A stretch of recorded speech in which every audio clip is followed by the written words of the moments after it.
Welcome back to the Delaware Way. Helping victims of domestic violence is the goal of our next guest. Jacqueline Sterbach is the CEO and founder of What Is Your Voice. Thank you for being here. It's a pleasure. It's nice to meet you. What is Your Voice? We're the only agency in Delaware that not only does crisis care or triage, but we do full intensive care or aftercare. So just for surviving domestic violence is not enough. So what we do is we break the chains of what got them there, what holds them there, and how they thought that that was acceptable. And when they meet us, they don't have to spend a lot of time telling us why they stayed. As a victim who's pulled out now and became a victor, and now I'm a fearless warrior and advocate, we know all that has happened. So we are peers that are working with women. When they come in, they feel a comfort. We wrap our arms around them and become whatever we need to do along the way to help them get re-identified, to find their own voice, because they've lost and been stripped of their whole identity. So you say there's crisis prevention and trauma treatment. So you want someone to come to you right after an incident of domestic violence? They call us if they're anywhere in the process.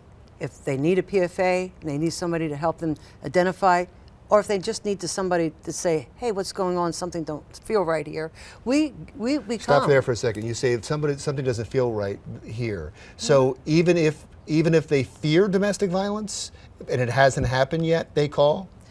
Yes, if they just want to have a checking point. But women know fear. Fear is their best friend. They serve fear so much that it becomes so big, it's like an idol, and that's what keeps them there, that fear of what might happen to them or their children, or what has happened to them. And the fear entraps them, and then trauma takes place, and PTSD, and there's a change in their brain, and things happen along the way physically. So the only way that we can help the children that might be involved in that is to get the hold of the heart of the mother, so that the children would have a different outcome in their life, that they won't become abusers, they won't become victims themselves. We're breaking the cycle, and we are peers. I've been doing research for over 15 years, in-depth research in this area, and I have figured out a model to help increase the outcome for staying out, and the residual of going back is very small. And we know what is needed. They need somebody who they feel safe with. They need a connection with another human being, a relationship that tells them. They need a professional too. Yes, that tells them that they are worth more. And that's what we speak empowerment in them, worth, value.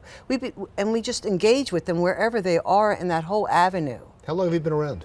I've been in Sussex County now for going on 6 years. And you've been running What Is Your Voice for 6 years? Yeah, well, we've been an official 501 for over 3.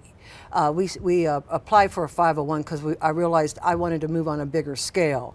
I worked in Baltimore doing this. I was a victim there and became an advocate to another agency and moved through the process. And somebody invited me to launch a program there, and I did. And that started it. And then over time, I have figured out it's not a formula, an understanding of how trauma speaks and how it acts, and how How do you quantify success? Residual. And how do you quantify that? I mean, everybody's looking for numbers now. Everybody's looking for analytics. Okay, I understand that, but if we say the outcome of one child's life, not to become molested anymore, beat anymore, stripped down, naked, their whole identities, if we save one child's life in the future for them to have a different outcome, we have and are successful. I'm glad you mentioned children, because you started off by just talking about women. There are a lot of victims of domestic violence, men, women, and children. Yes. Is your charity open to all of them, or are you just looking for women? We work specifically with women and children, women without children, women with children, either way.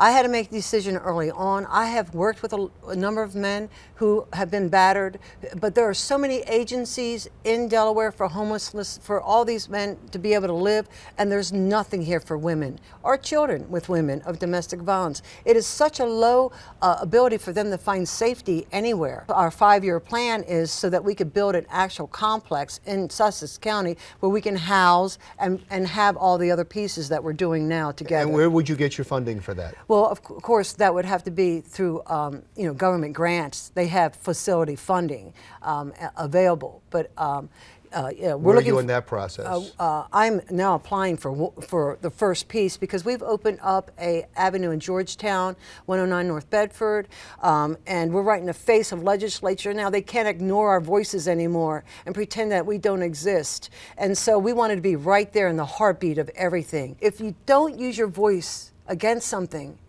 like this, you're saying it's okay what happens to women and children. Maybe the most important question, how do people get a hold of you? You would contact us through whatisyourvoice.org. That's the website. You can contact us, like us on our corporate face page, What Is Your Voice, Inc.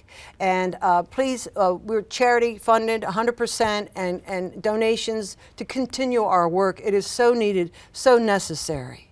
Thank you so much. I appreciate Thank you you. coming in. Jacqueline Sterbach, CEO and founder of What Is Your Voice. When we come back, a new tech company with an app that is taking off, and it all originated right here in Delaware. We'll talk to them, the founders of the company, when the Delaware Way continues.